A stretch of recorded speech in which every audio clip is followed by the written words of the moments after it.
மேட்டிமை மேட்டிமைத்தனமும் வந்து கலந்திருக்கும். அந்த அந்த மேட்டிமைத்தனத்த உடைத்து வந்து கதைகளை எழுதினவர் வந்து கீரா. அதுல வந்து ஒரு முக்கியமானது வந்து ரொம்ப ஏன்னா வந்து பார்த்தீங்கன்னா வந்து, இந்த சமஸ்கிருத வார்த்தைகள நெறைய கலந்து கதைகள் எழுதியிருப்பாங்க. அதாவது இலக்கியத்துல வந்து நான் மொழிய வந்து என்ஃபோர்ஸ் பண்ணணும்னு சொல்ல மாட்டேன். ஆனா அது வந்து எப்படின்னா, ஒரு சில சாராரால படிக்க முடியும். அதாவது வந்து ஒரு மிகவும் கவித்துவமாகவோ, இல்லன்னா வந்து மிகவும் தத்துவமாகவோ, இல்லன்னா வந்து அதுல வந்து நெறைய அ மற்ற மொழி வார்த்தைகள கலக்கும்பொழுது, அந்த கதை எல்லாரையும் போய் சேருமா அப்படின்னா, சேர்றது கஷ்டம். ஆனா கீரா வந்து அந்த ஒரு இது பாணிய உடைச்சு, தனக்கென்று அதாவது ஒரு சாதாரண மக்களுக்கு சேரும் கதைகளை வந்து எழுதியவர். அ அதுக்கப்புறம் வந்து அவர் ஒரு இடதுசாரி சிந்தனையாளர். அழகிரிசாமி அவர்களோட சேர்ந்து விவசாயிகள் நலச் சங்க இயக்கங்களை ஆரம்பிச்சு, விவசாயிகளுக்காக போராடிய போராளி. அதாவது அவர் வந்து அவர பத்தி கீரா பத்தி நம்ம தெரிஞ்சுக்க வேண்டியதுன்னா, அவர் சொல்லுவாரு, "எனக்கு 4 தலை எனக்கு இருக்கு" அப்படின்னு சொல்லுவாரு. ஒரு தலை வந்து இசை அப்படின்னுவாரு. அவர் வந்து இசையில வந்து முறையா அதாவது வந்து அவர் வந்து பள்ளிக்கூடம் 7வது வரைக்கும் தான் படிச்சாரு. ஆனா, அவருடைய சொந்த ஆர்வம் காரணமா வந்து அங்க இருந்த அ இசைக்கலைஞர்கள் கிட்ட முறையா இசைய கத்துக்கிட்டவரு. அவரு இலக்கியத்த வந்து 2வது தலை அவருடைய 2வது தலை அப்படின்னு அவர் சொல்றது வந்து விவசாயம். அவர் வந்து விவசாயத்த வந்து ஃபுல்லா பார்த்திருக்காரு. அதனால வந்து நம்ம ஏன் இத சொல்றேன், இந்த கதையில வந்து இந்த விவசாயத்த பத்தி நம்ம பார்க்க போறோம். அதனால வந்து அவர் வந்து மத்தவங்கள மாரி வந்து மேலோட்டமா இந்த கதைய எழுதல அப்படின்றத நம்ம புரிஞ்சுக்கணும். அவரோட 2வது பெரிய அவர் வந்து விவசாயி அண்ட் அரசியல் தான் அவர் வந்து 2வது திரையா சொல்றாரு. அது விவசாயம், அரசியல் 2மே அவருக்கு ஈக்குவலா இருக்குன்னு அவர் சொல்லியிருக்காரு. இதெல்லாம் அவரே சொன்னது. 3வது வந்து அவருடைய இலக்கியமாகவும், 4வது வந்து என்னுடைய தலை ஒரிஜினல் தலை அப்படின்னு வந்து ஒரு அவருடைய ஒரு பேட்டியில வந்து அவர் வந்து சொல்லியிருக்காரு. இதான் வந்து கீராவ பத்தி ஒரு அறிமுகம். இன்னைக்கு நம்ம பேச போற கதை வந்து மாயமான். இந்த மாயமான் கதை வந்து சரஸ்வதி அப்படின்ற இதழ்ல 1958ல வெளிவந்த கதை. அ இந்த கதை முடிவுல இன்னொரு விஷயம் நான் சொல்றேன். இப்ப ஆரம்பத்திலேயே சொன்னோம்னா வந்து அதோடைய அருமை தெரியாது. அவர் வந்து 1923ல பிறக்குறாரு. 1958ல இந்த கதை வருது. அவருக்கு வந்து இந்த கதை எழுதும்போது 35 வயது வந்து கீரா அவர்களுக்கு. சரிங்களா? நீங்க கீராவோட மத்த கதைகள் படிக்கணும்னா வந்து நெறைய சிறுகதைகள், நாவல் எழுதியிருக்காரு. எனக்கு புடிச்ச கதை அப்படின்னு சொன்னோம்னா வந்து கருவேப்பிலைகள்னு ஒரு கதை. நீங்க நேரம் கிடைச்சா படிச்சு பாருங்க. கருவேப்பிலைகள், கோமதி, நெருப்பு இந்த மாரி வந்து எல்லா கதைகளும் நல்லாருக்கும். எனக்கு வந்து ம எப்பயுமே மனதில நின்ற கதைகள் இருக்குங்க. இதெல்லாம் வந்து என்னோட மனச தொட்ட கதைகள். உங்களுக்கு நேரம் கிடைச்சா படிச்சு பாருங்க. அப்புறம் கதவுன்ற ஒரு கதை. அதுவும் வந்து ரொம்ப அழகான சிறுகதை. இப்போ வந்து நம்ம இன்றைய கலந்தாய்வுக்கான கதை மாயமான் பத்தி பார்ப்போம். முதல்ல உங்களுக்கு மாயமான் எங்க வர கேரக்டர்ன்னு ஞாபகம் இருக்குங்களா யாருக்காவது? யாராவது சொல்ல முடியுங்களா? யாராவது சொல்றீங்களா? இல்ல நானே பேசிக்கலாமா? இந்த மாயமான் பத்தி மட்டும். ராமாயணத்துல வருதுங்களா? ஆமாங்க. அது ஆமா. ராமாயணத்துல கம்பன் வந்து அவர் கவி சக்கரவர்த்தி இல்லைங்களா? அவர் கிரியேட் பண்ற வந்து அந்த மாயமான் கேரக்டர் தான். அந்த மாயமான் வந்து அந்த நம்ம வந்து ஏன் மாயமான் யாருன்னு தெரிஞ்சுட்டோம்னா, இந்த கதையில யார் மாயமான்னு நம்ம கண்டுபிடிக்கலாம். அந்த கதைய பத்தி பேசும்பொழுது, இந்த கதையில யாரு மாயமானா வந்து கீரா சொல்றாருன்னும் பார்க்கலாம். அந்த ராமாயணத்துல பார்த்தீங்கன்னா, ஒரு நெறைய பேருக்கு தெரிஞ்சிருக்கும். இருந்தாலும் ஒரு ஒரு மீள்பார்வை மாரி ஒரு ஒரு 30 செகண்ட் வந்து மாயமான பார்த்துட்டு போயிடலாம். இப்ப வந்து சூர்ப்பனகை வந்து ராவணன் கிட்ட வந்து கம்ப்ளைண்ட் பண்றாங்க. இது உங்க எல்லாருக்கும் தெரியும். இந்த மாரி வந்து காட்டுல வந்து லக்வணனும், ராமனும் என்னோட மூக்க அறுத்துட்டாங்க அப்படின்னு வந்து ராவணன் கிட்ட கம்ப்ளைண்ட் பண்ணும்போது, அடிஷனலா ஒரு விஷயத்த வந்து சூர்ப்பனகை பண்ணுவாங்க. என்னங்கன்னா வந்து, அங்க இருந்த சீதைய பத்தியும், சீதையோட அழக பத்தியும் சொல்லுவாங்க. அத சொல்லும்பொழுது, அதாவது வந்து என்னங்கன்னா, ராவணன் வந்து சீதைய பார்த்ததே கிடையாது. கம்பன் அங்க தான் கவி சக்கரவர்த்தி இல்லைங்களா? ஒரு அழகான ஒரு வரிய போடுவாரு. "கேட்ட மங்கையை மறந்திலாதான்" அப்படின்னு சொல்லுவாரு. என்னங்கன்னா, சீதைய பார்த்ததே கிடையாது. ஜஸ்ட் கேட்டதுனால அவனுக்கு காதல் வந்துடுச்சு. அது அந்த "கேட்ட மங்கையை" அப்படின்றது வந்து இந்த கம்பராமாயணத்துல ரொம்ப முக்கியமான வரியா அறிஞர்கள் சொல்லுவாங்க. அந்த அப்படி வந்து சீதை மேல ஆசை கொண்ட ராவணன் வந்து எப்படி வந்து சீதையை வந்து அடையலாம்னு யோசிக்கும் பொழுது அவர் பயன்படுத்துகிற ஒரு வகையான வெஹிக்கல், ஒரு வகையான ஆயுதம் வந்து அவனுடைய மாமாவான மாரிசனை வந்து மாய மானா வந்து வர சொல்லி, அதான் மானா மாறி வர சொல்லுவாரு.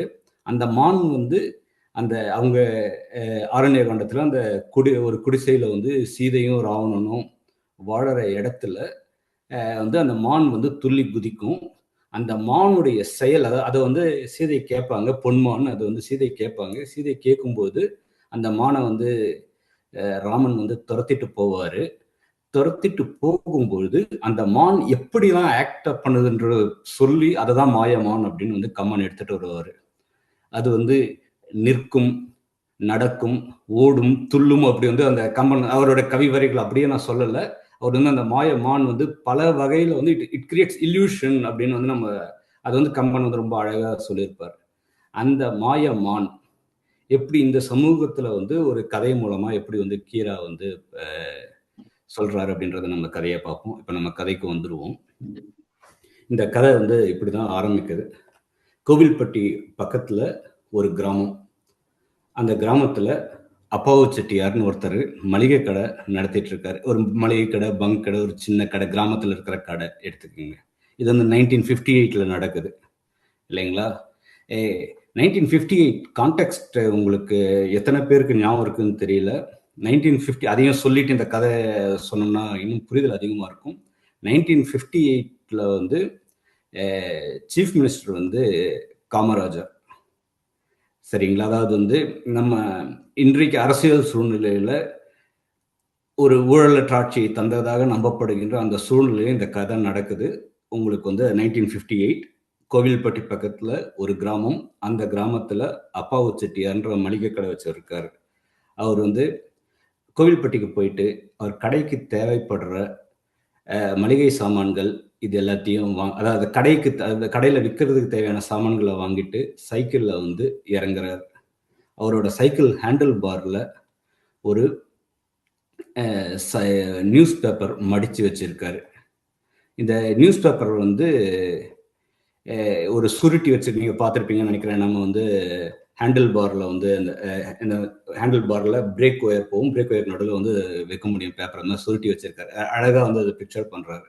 இவர் வந்து இறங்கின உடனே அந்த கடை பக்கத்தில் இந்த சும்மா நின்றுட்டு இருக்க சில இளைஞர்கள் இருப்பாங்க, கிராமத்து இளைஞர்கள். அவங்க ஓடி வந்து இவரோட பேப்பரை வந்து எடுத்துட்டு, அந்த நியூஸ் பேப்பரை வந்து இவருடைய சைக்கிள்ல இருந்து எடுத்துட்டு போயிடுறாங்க. அவங்க வந்து நியூஸ் பேப்பர் உலக விஷயங்களை படிக்க ஆரம்பிக்கிறாங்க கிராமத்து இளைஞர்கள். இவர் வந்து அதாவது ஒரு வழக்கமான நிகழ்வு. நியூஸ் பேப்பரை அந்த இளைஞர்கள் கிட்ட கொடுத்துட்டு இந்த அப்பாவு செட்டியார் என்ன பண்றாருங்கன்னா வீட்டுக்குள்ள நுழையிறாரு. வீட்டுக்கு வெளியே அவருடைய மனைவி, அப்பாவு செட்டியாரோட மனைவி உலகம்மாள், அவங்க உலகம்மாள் என்ன பண்றாங்க, ஒரு சொம்போட தண்ணி வச்சுட்டு நிற்கிறாங்க. இவர் வந்து கால் கையெல்லாம் கழுவிட்டு வீட்டுக்குள்ள நுழையிறாரு. நுழையும் போது இன்னும் ஒரு அற்புதமான கேரக்டர். அது வந்து அப்பாவு செட்டியாரோட அப்பா. அவர் கேட்குறாரு, என்ன தம்பி, அவரோட பேர் வந்து நல்லசிவம் செட்டியார். அவர் வந்து கேட்குறாரு, என்ன தம்பி எப்படி இருந்தது, நீ நல்லா எதிர்காத்தெல்லாம் வீசுது, எப்படி சைக்கிள் மிதிச்சுட்டு வந்த? அந்த அப்பாவோட ஒரு பாசம். அது கேட்டுட்டு ரொம்ப அற்புதமான ஒரு கேள்வியும் கேட்பாரு நல்லசிவம் செட்டியார். சரி, எப்படி இருந்தது கோவில்பட்டியில் இன்னைக்கு விலைவாசியெல்லாம் எப்படி இருந்தது? ஏன்னா வந்து அவருக்கு வந்து அந்த நல்லசிவம் செட்டியாரோட அந்த அனுபவம். அவர் கேட்குறாரு, அதாவது வந்து யாராவது ஒன்று அந்த மளிகை நீங்கள் வந்து கோவில்பட்டியில் போயிட்டு மொத்த சரக்கு கடையில் வாங்கிட்டு வந்து நீங்கள் சில்லறை வியாபாரம் பண்ணுறவங்க, அப்படி இருக்கும்போது உங்களுக்கு வந்து ப்ராஃபிட் மார்ஜின் வேணும். அதை அவர் எப்படி ஒரு அருமையாக கேட்பாருன்னா வந்து, இன்னைக்கு எவ்வளோ விலையாச்சுப்பா கருப்பட்டி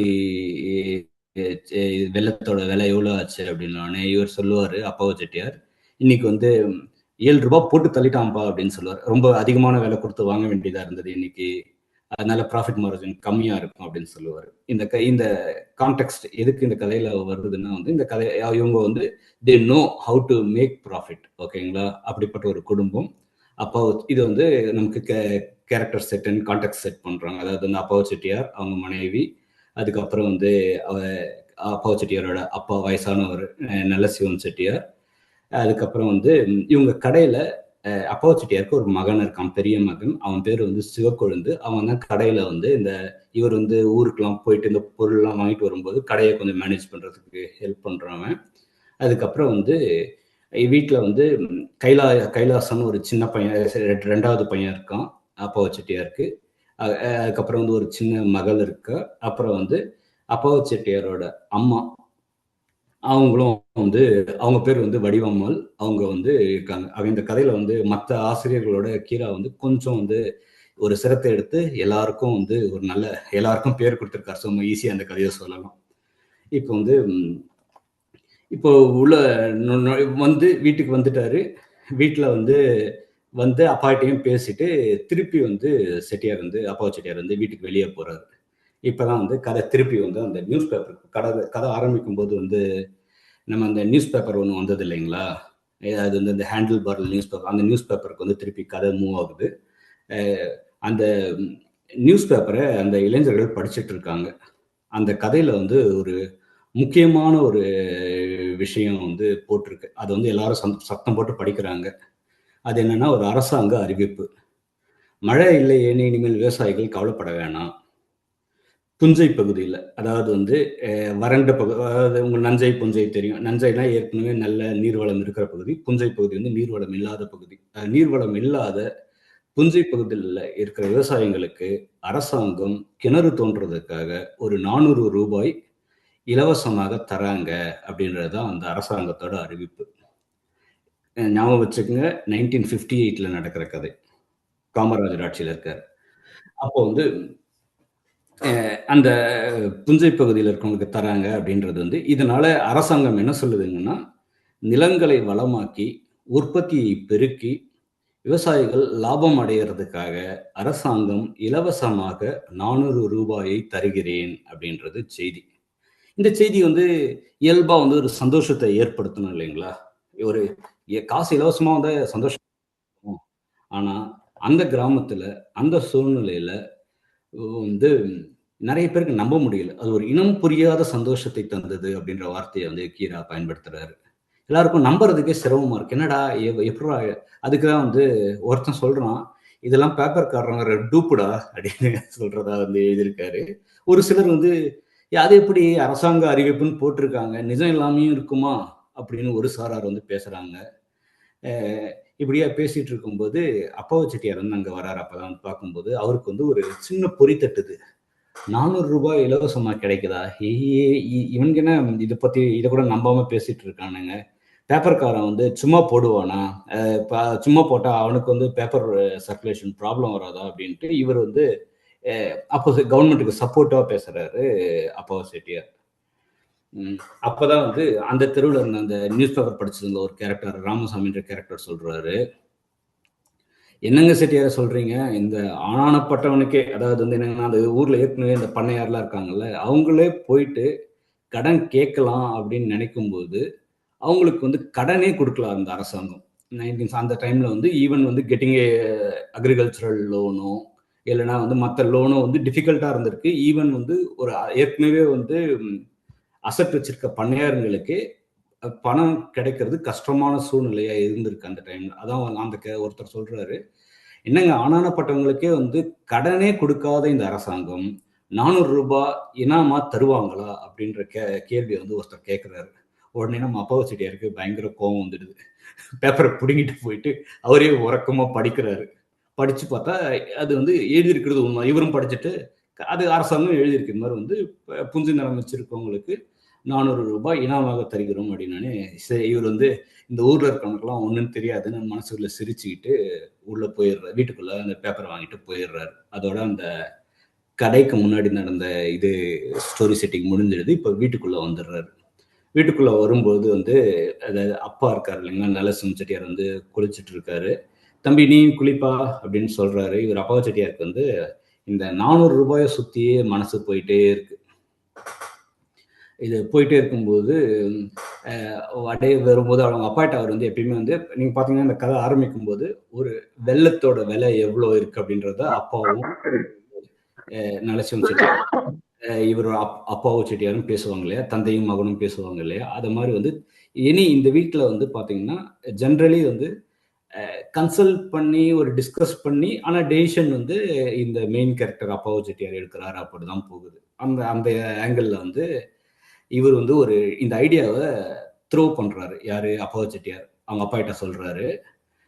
அப்பா இந்த மாதிரி வந்து கவர்மெண்ட் வந்து ஒரு 400 ரூபாய் தராங்களாம்.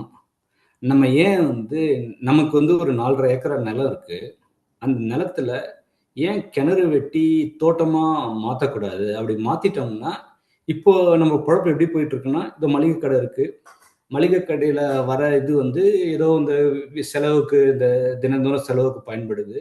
இப்போ வந்து புஞ்சை நிலமா இருக்கிறதுனால மானாவாரியா ஏதாவது கேப்பை, கம்பு அது மாதிரி ஏதோ ஒண்ணு போட்டு, அதுல வர்றது வந்து வீட்டு சாப்பாட்டுக்கும், இல்லைன்னா அதை வித்து கொஞ்சம் நெல் வாங்கி ஓடிட்டு இருக்கு. ஆக வந்து எப்படி இருக்குன்னா வந்து ஒரு கரெக்டா இருக்கு. வரவும் செலவும் கரெக்டா இருக்கு. இதை வந்து நம்ம ஏன் இந்த 400 ரூபாயை வாங்கி நம்ம ஒரு கிணறு வெட்டிட்டோம்னா நம்ம வந்து அடுத்த தலைமுறைக்கு ஒரு சொத்து ஆயிடும் இல்லையா? இது வந்து அப்படின்ற ஒரு ஐடியாவை வந்து அப்பாவு செட்டியார் அவங்க அப்பா கிட்ட சொல்றாரு. அதுக்கு வந்து அவங்க அப்பா வந்து ஒரு அற்புதம். அவர் வந்து அந்த அனுபவசாலி இல்லைங்களா? நல்ல சிவ செட்டியார். அதாவது இப்போ வந்து ஒரு டே டு டே ஆக்டிவிட்டியில பெருசா பண்றது இல்லை. ஆனாலும் வந்து அவர் ஒன்று சொல்றாரு. கிணறா கிணறு வெட்டுறதுக்கு இந்த 400 ரூபாய் பத்தாதே, கண்டிப்பா பண்ணணுமா?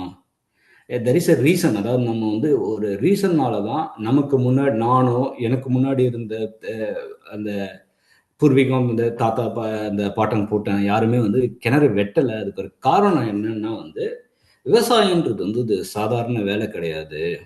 அதுல வந்து சொந்த ஆள் பாடுபட்டாதான் இது வந்து ரொம்ப மிக முக்கியமான விஷயம். வந்து அதாவது வந்து நம்ம ஃபார்மிங்ல, அதுவும் வந்து இந்த சிறு விவசாயிகள், குறு விவசாயிகள், அதுல இந்த குறு விவசாயிகள் இருக்காங்க இல்லைங்களா?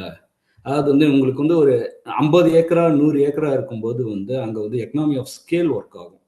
ஆனா வந்து இது வந்து இந்த 1 ஏக்கரா 2 ஏக்கரா 4 ஏக்கரால வந்து முடிஞ்ச அளவுக்கு உங்க ஃபுல் ஃபேமிலியுமே பேசிக்கலா என்னங்கன்னா ப்ராஃபிட் வரும்னு எதிர்பார்த்து வேலை செய்யக்கூடாது.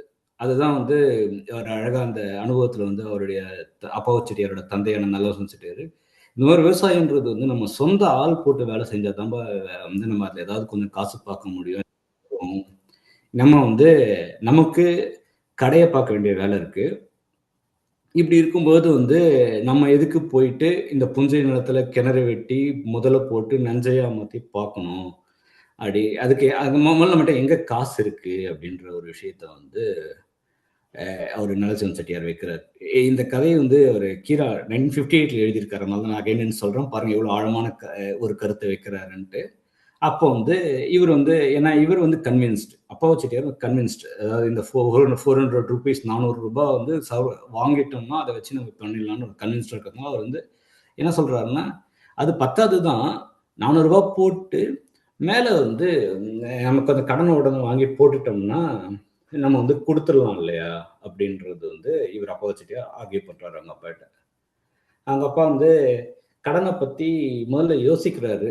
ஆனா வந்து அப்போ இன்னொரு கருத்தை வைக்கிறார். முதல் கருத்து வந்து ஃபார்மிங்கோட டிஃபிகல்ட்டியை சொன்னாரு நல்லரசன் செட்டியார். அடுத்து என்ன சொல்றாருன்னா, சரி ஓகேப்பா, இந்த இந்த அரசாங்கம் இந்த காசை 400 ரூபாய்க்கு பதிலாக ஒரு 2000 ரூபாய் கொடுத்துருந்தாங்கன்னு வச்சுங்களேன், அந்த 2000 ரூபாய் வச்சு மொத்த கிணறையுமே வெட்டிடலாம். அது மாதிரி கொடுக்காம இது என்ன பத்தும் பத்தமா கொடுக்குறாங்க.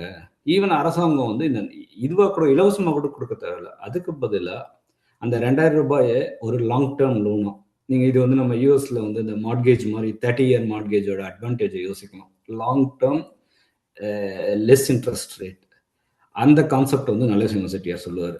ஏன்பா இது மாதிரி வந்து 400 ரூபாய் கொடுத்து மீதி 1500 ரூபாய் வெளியில அதிக வட்டியை வாங்குறதுக்கு பதிலா அரசாங்கமே வந்து ஒரு 10 வருஷம் 15 வருஷத்துல கடனை விவசாயி அடைக்கிற மாதிரி ஒரு கடன் திட்டத்தை கொடுக்கலாம்ல அப்படின்னு கேட்கும்போது, அது வந்து இன்டெரக்டா என்ன சொல்றாருன்னா வந்து, வேணுமா திங்க், நல்ல கணக்கு போட்டுப்பாரு, உன்னால வந்து இந்த கடனை அடைக்க முடியுமா அப்படின்ற பாயிண்ட்டை வந்து இந்த இடத்துல வந்து அவங்க அப்பா வைக்கிறாரு. அப்போ வந்து அப்பாவு செட்டியார் அதையும் கேட்காம அவருக்கு என்ன சொல்றாரு, அவரோட பாயிண்ட் ஆஃப் வியூல அதெல்லாம் பார்த்துக்கலாம்பா, இன்னும் கொஞ்சம் இன்னும் ஒரு 500 600க்கு வாங்கினோம்னா வர மகசூல் வந்து கட்டிடலாம் அப்படின்னு வந்து சொல்றாரு. இப்பதான் வந்து ஒரு விஷயம் வந்து இன்னொரு முக்கியமான விஷயம். இவர் வந்து கீரா வந்து இடதுசாரின்னு நான் உங்களுக்கு கதை ஆரம்பிக்கும் போதே சொன்னேன். அப்போ வந்து நலசிவம் செட்டியார் கடைசியா இப்படிதான் அவர் வந்து அவரோட ஆர்குமெண்ட்டை முடிக்கிறாரு. உனக்கு தைரியமா இருந்தா செய்ப்பா, எனக்கு வயசாகுது, ஒருத்தங்கிட்ட போயிட்டு நான் கடன்னு கையை கட்டி நின்னதில்ல, கடவுள் அருளால பகவான் அருள்ல நமக்கு அப்படிலாம் வராதுன்னு நினைக்கிறேன் அப்படின்னு சொல்லிட்டு அவரோட ஆர்குமெண்ட்டை முடிச்சிருவார். ஆக வந்து ஏதோ கடவுள் இதுல வந்து பகவான் விட்ட வழியில போலாம் அப்படின்ற மாதிரி விட்டுடுறாரு. அதனால வந்து இப்போ வந்து டெசிஷன் இஸ் யுவர்ஸ் அப்படின்ற சுச்சுவேஷனுக்கு வந்து வந்துடுது. இவர் அப்பா செட்டியார் வந்து ஆரம்பத்துல இருந்தே அவர் எப்படியாவது வந்து நம்ம வந்து அதாவது கடன் வாங்கலாம் அப்படின்ற ஒரு திட்டத்துல இருந்ததுனால அவர் வந்து கடன் வாங்குறதுக்காக ஏற்பாடுகளை செய்யறாரு. இங்க வந்து அடுத்த ஒரு அதை இப்போ வந்து இது வரைக்கும் வந்து இந்த கதையில வந்து விவசாயத்துல இருக்கிற கஷ்டம், அவனுக்கு வந்து அரசாங்கத்தோட உதவி எப்படி வருது அப்படின்ற போயிட்டு இருக்க கதையில அடுத்த ஒரு ட்விஸ்ட் வருது. இப்போ வந்து இவர் கிராம அதிகாரியை போய் பார்க்குறாரு. அப்பாவை செட்டியார் லோன் வாங்கணும்னா உங்களுக்கு தெரியும், வில்லேஜ்ல வந்து வில்லேஜ் அட்மினிஸ்ட்ரேட்டிவ் ஆஃபீஸர் இருப்பாங்க. அடுத்து வந்து அங்கே இருக்கிற தாலுகா ஆஃபீஸ், தாசில்தார், இந்த ஒரு ஹைரார்கியை பாஸ் பண்ணி தான் நீங்கள் வந்து லோன் வாங்கணும். இல்லைன்னா அங்கே லோன் ஆஃபீஸர் இவங்க எல்லாமே வந்து அந்த இன்வால்வ் ஆவாங்க. இந்த கிராமத்து அதிகாரியை சரி கட்டுவதற்குள்ளேயே போதும் போதும் என்று ஆகிவிடுகிறது. அதுக்குள்ளேயே 50 ரூபாய் செலவாயிடுது. மொத்தமே 400 ரூபாய் தான் நமக்கு. அதுல 50 ரூபாய் கிராம அதிகாரியை சரி கட்டுறதுக்கு அப்பையும் பேப்பர் மூவ் ஆக மாட்டேங்குது. இந்த வந்து இந்த காலத்துக்கு கதையா இருந்ததுன்னா, அதாவது இந்த காலம்னா இப்போ 2000 இந்த காலத்துல எழுதுனா நேரடியாக எழுதியிருப்பாங்க. இந்த இடத்துல வந்து கீரா வந்து ரொம்ப நளினமா எழுதியிருக்காரு. ஒரு நபர் மூலம் உண்மை பளிச்சென்று தெரிய வந்தது. ஒருத்தர் மூலமா ஏன் இவரோட பேப்பர் மூவ் ஆகலன்றது தெரிய வருது. அப்போ வந்து இதுக்காக வருத்தப்பட்டு என்ன பண்றதுன்ட்டு செட்டியார் அந்த திட்டத்துக்கு பணிந்தார். பணிந்ததுதான் தாமதம். காரியங்கள் கிறுகிறு என்று நடந்தது. இப்பொழுது செட்டியார் ரூபாயை தேடி செல்லவில்லை, ரூபாய் செட்டியாரை தேடி வந்தது. இதுதான் நடக்குது. 1958ல ஒரு 400 ரூபாய் கவர்மெண்ட் தர்றதுக்கு அவரால வந்து நேரா வாங்க முடியல. அதுக்கு பதிலா சில அரசாங்கங்களை செஞ்ச பிறகு, லஞ்ச லாவண்யங்கள் கொடுத்த பிறகு அவருக்கு வந்து லோன் அமௌண்ட் வந்துடுது. அங்க வந்து ஆனால் கைக்கு வந்தது 300 ரூபாய் மட்டுமே. 400 ரூபாய் இனாம்ல 100 ரூபாய் வந்து அதிகாரிகளுக்கு கொடுத்துட்டு 300 ரூபாய் தான் வந்து அவர் கைக்கு வருது. இந்த 300 ரூபாய் வச்சு வேலையை ஆரம்பிக்கிறாரு. கிணறு அது கிணறு ஒரு சில கஜமோ ஒரு சில அடிகளோ வெட்டும்போது அந்த 300 ரூபாய் பத்தல. இப்போ காசு தேவைப்படுது. ஒரு 500 ரூபாய் தேவைப்படும் போது என்ன பண்ணலாம் அப்படின்ட்டு வந்து பார்க்குறாரு. அந்த 500 ரூபாய் வாங்குறதுக்காக யாரை பார்க்கலான்னும் போது அந்த ஊர்ல இருக்கிற ஒரு பண்ணையம், அவர் பேர் வந்து ஐயவார் நாயக்கர். அவர்கிட்ட போயிட்டு கடன் வாங்கலாம் அப்படின்ட்டு நினைக்கிறாரு. இப்போ வந்து இப்போ வந்து அது போறதுக்காக என்ன பண்றாரு, எல்லா வேலையும் முடிச்சுட்டு காலைல எழுந்து எல்லா வேலையும் முடிச்சுட்டு அந்த டைம் வேற பார்க்குறாரு. டைம் நல்லா இருக்கலாம், ராகு காலம் இல்லையா, இல்லை யமகண்டம் இல்லையா, இந்த மாதிரி எல்லா காலங்களையும் பார்த்துட்டு வெளியே வரும்போது நல்ல சகுனங்கள் இருக்கா, இதெல்லாம் பார்த்துட்டு அப்பாவு செட்டியார் வீட்டை விட்டு வெளியே வந்து அந்த ஊர்ல இருக்கிற அந்த ஊர் பக்கத்துல இருக்கிற முதலாளியான ஐயவார் நாயக்கர் அப்படின்றவரோட வீட்டுக்கு போறாரு. போகும்போது அங்க வந்து இது கதையில ரொம்ப அழகான விஷயம். அதாவது வந்து கீரா சொல்றாரு, அங்க வந்து இவர் வந்து வீட்டுல இருந்து கிளம்பும் போது நாள் சகுனம் எல்லாமே பார்த்துட்டு போறாரு. அங்க அந்த ஐயவார் நாயக்கர் அவர் வந்து சனிக்கிழமைன்றதுனால அவங்க வந்து வைணவர்களா இருக்காங்க. சனிக்கிழமை காலையில வந்து எண்ணெய் ஸ்நானம்லாம் பண்ணிட்டு அதுக்கப்புறம் வந்து அந்த எண்ணெய் அந்த சீயக்காய் அந்த இது வந்து அவர் வேஷ்டியில படக்கூடாதுன்றதுக்காக ஒரு கண்டாங்கி சேலையை கட்டியிருக்காங்க. அவர் வந்து ஆனா வந்து ஒரு கண்டாங்கி சேலையை அந்த தலையில இருக்கிற எண்ணெய் அழுக்கெல்லாம் படக்கூடாதுன்ட்டு கண்டாங்கி சேலையை கட்டிட்டு அவர் வந்து நாமத்தை குழைத்து கொண்டிருந்தார். கதையில நம்ம அழகான சிம்பிள்ஸ் அதாவது வந்து எப்படி சொல்றது, அந்த குறியீடுகளை பார்க்கணும். அந்த இவர் பணம் வாங்க போறவர் வந்து நல்ல நேரம்லாம் பார்த்து போறாரு. பணம் கொடுக்கிறவர் வந்து மீட் பண்ற டைம்ல நாமம் போட்டு கொண்டிருந்தார் அப்படின்ற ஒரு அருமையான லைன் வந்து இந்த கதையில இருக்கு. அவர் வந்து போட்டுட்டு இருக்காரு. அப்போ வந்து இவர் போறாரு. செட்டியாரை பார்த்தோன்னே வாங்க மருமக பிள்ளை வாங்க அப்படின்ட்டு அவர் கூப்பிடுறாரு. கூப்பிட்டுட்டு கூப்பிட்டு உட்கார செய்கிறார். இவர் செட்டியார் வந்து ஏதோ ஒரு வந்து அவருக்கு எதுவும் தெரியாதுன்னு நினைச்சிட்டு இருக்காரு. ஆனா அவரு நாயக்கருக்கு வந்து தெரியும் ஊர்ல என்ன நடக்குது, யார் கஷ்டப்படுறாங்க, யார் கடனுக்கு வட்டிக்கு கடன் வாங்குறவங்கன்றதும் அவருக்கு தெரியும். கடன் காசு கொடுக்குறவருக்கு தெரியாதுங்களா? அதனால அவருக்கு வந்து யோசிச்சு வச்சிருந்தாலும் அப்படியே தெரியாத மாதிரி கேட்குறாரு, வாங்க எதுக்காக வந்திருக்கீங்கன்ட்டு. அப்போ வந்து இப்போ அப்பா செட்டியார் வந்து ஃபுல் கதையை சொல்றாரு. அதாவது வந்து இவருக்கு 4.5 ஏக்கரா நிலம் இருந்ததுல இருந்து கிணறு வெட்ட ஆரம்பிச்சது வந்து கொஞ்சம் காசு கிடைக்குது, அது எல்லாத்தையும் சொல்லும் பொழுது அவர் வந்து அதுக்கு என்ன தாராளமா வாங்கிக்கோங்க அப்படின்ட்டு அவர் சொல்றாரு. இவருக்கு வந்து செட்டியாருக்கு வந்து ரொம்ப சந்தோஷம். அதாவது வந்து நம்மளோட கதையை சொன்ன உடனே இவர் காசை கொடுத்துட்டாரு அப்படின்ன உடனே இவருக்கு சந்தோஷம். இவருக்கு சந்தோஷம். அவர் அந்த இன்னொரு அருமையான வரி அந்த நாமம் போட்டிருந்தாருன்னு ஒரு குறியீடு வந்ததுல இப்போ வந்து நேரடியாகவே சொல்றாரு கீரா. செட்டியாருக்கு காசு வந்ததுன்ற சந்தோஷம், காசு கிடைக்க போகுதுன்றது சந்தோஷம். அவர் நாயக்கருக்கு 4.5 ஏக்கர் நிலம், இந்த கிராமத்தில் இருக்கின்ற 4.5 ஏக்கரின் நிலம் தன் கைக்கு ஒரு கூடிய சீக்கிரத்தில் வரும் என்ற நம்பிக்கை அவருக்கு பிறக்கிறது. ஆக இந்த கடன் மூலமா நிலமே மாறலாம் அப்படின்ற ஒரு நம்பிக்கை வந்து, ஏன்னா வட்டிக்கு கொடுக்குறவங்களுக்கு வந்து அந்த ஒரு இது இருக்கும். அதாவது வந்து என்ன வரப்போகுதுன்றது வந்து தினம் ஓகேங்களா? அது வந்து அழகா வந்து ஒரு அருமையான வரியில வந்து கீரா சொல்லியிருக்காரு. அதுக்கப்புறமும் வந்து இன்னொரு நிகழ்வையும் சொல்றாரு. அந்த பத்திரத்துல வந்து கையெழுத்து போடுவாங்கல்ல, அதாவது வந்து அந்த காசு வாங்கும்போது 2000லாம் இன்னும் கொஞ்சம் மோசமாவே இருக்கும். அதாவது வந்து நமக்கு வந்து எவ்வளோ ஒரு அதாவது வெத்து பத்திரத்துல கையெழுத்து போட்டு காசு வாங்குற சூழ்நிலை எல்லாம் நம்ம தமிழ்நாட்டுல பார்த்துருக்கோம். அது வந்து 1958ல வந்து இந்த கதையில எப்படி பதிவாயிருக்குன்னா வந்து குடுத்த கடன் ரூ. 500. ஆனா வந்து அந்த பத்திரத்துல எழுதின காசு வந்து ரூ. 1000. ஆக வந்து நியாயம், அநியாயம்லாம் வந்து ஓவர் நைட் நடக்கிறது இல்ல. இது வந்து சமூகத்துல வந்து ரொம்ப ரொம்ப நாளா புரையோடி இருக்குதுன்றது தான் இந்த கதையில நம்ம பார்க்க தெரியுது. ரூ. 500 கடன் கொடுத்துட்டு, ஆனா ரூ. 1000 கடன் கொடுத்ததாக வந்து கையெழுத்து போட்டு வாங்கிடுறாங்க இவர்கிட்ட இருந்து. இந்த பத்திரத்துல வந்து ரூ. 1000 கடன் கொடுத்துறதா வாங்கிடுறாங்க. ஆனா செட்டியார் வந்து சரி நம்ம தான் மகசூல் அனுப்பிட்டு ரூ. 500 கொடுத்தா போதும் இல்லையா அப்படின்ட்டு வந்து வாங்கிட்டு போறாரு. ஆனா வந்து பெருசா அதுக்கப்புறம் வந்து கிணறு வெட்டுறாங்க. கிணறுல நல்ல தண்ணி வருது. அந்த நல்ல தண்ணினால ஊரே சந்தோஷப்படுது. அந்த அந்த தண்ணி வந்து சுவையா வேற இருக்கு. அதனால வந்து ஊர்ல வந்து இது வந்து கரிசல் மண் கோவில்பட்டி பக்கத்துல பார்த்தீங்கன்னா வந்து நெறைய இடங்கள்ல வந்து தண்ணீர் பஞ்சம் அப்பப்போ நிலவர அதாவது பர்ட்டிகுலரா வந்து வெயில் காலங்கள்ல, கோடை காலங்கள்ல நீர் பஞ்சம் தண்ணீர் பஞ்சம் இருக்கிறதுனால தண்ணீரின் அருமை அந்த கிராமத்தின் தாய்மார்களுக்கு தெரியும். அவர்கள் வந்து ரொம்ப சந்தோஷமா இந்த கிணறுல வந்து தண்ணி எடுத்துட்டு போறாங்க. இந்த தண்ணீர வந்து செட்டியாரும் இறங்கி குடிக்கிறாரு. அவருக்கு ரொம்ப சந்தோஷமா இருக்கு. அதுக்கப்புறம் வீட்டுக்கு கொஞ்சம் தண்ணி எடுத்துட்டு போறாரு. இந்த தண்ணி எடுத்துட்டு போனா, வீட்ல இருக்கிற எல்லாரும் வந்து தண்ணிய குடிக்கிறாங்க. எல்லாருக்கும் தண்ணி நல்லா இருக்கு. இந்த அப்பாவு செட்டியாருடைய அப்பா இருக்கிறாங்கல்ல, நல்லசிவம் செட்டியார், அவருக்கு மட்டும் தண்ணீர் ருசிக்கவில்லை. உங்களுக்கு குறியீடுகள் இந்த கதை முழுசும் வந்து அழகான குறியீடுகள கீரா பயன்படுத்துறார். அம் ஆனா வந்து ஊர்ல எல்லாருமே வந்து சந்தோஷமா பேசுறாங்க. அப்பதான் வந்து ம் அ ஆனா வந்து ரியாலிட்டி அப்பதான் வந்து அப்பாவு செட்டியாருக்கு ஹிட் ஆகுது. என்னங்கன்னா, தண்ணி கிணறு வெட்டியாச்சு. இந்த கவர்மெண்ட் கிட்ட இருந்து வாங்குன ரூ. 300 வட்டிக்கு வாங்குன ரூ. 500 சேர்த்து கிணறு வெட்டியாச்சு. கிணறுல தண்ணி வந்துடுச்சு. இந்த செலவுக்கு தண்ணி வந்துடுச்சு. ஆனா, இந்த தண்ணி எவ்ளோ ஏரியாக்கு யூஸ் ஆகும் அப்படின்றது வந்து பார்த்தீங்கன்னா, ஒன்லி 1/2 ஏக்கர் 1/2 ஏக்கராக்கு தான் அந்த தண்ணி பத்தும். அப்போ இவருக்கு இருக்கிறது 4 1/2 ஏக்கரா.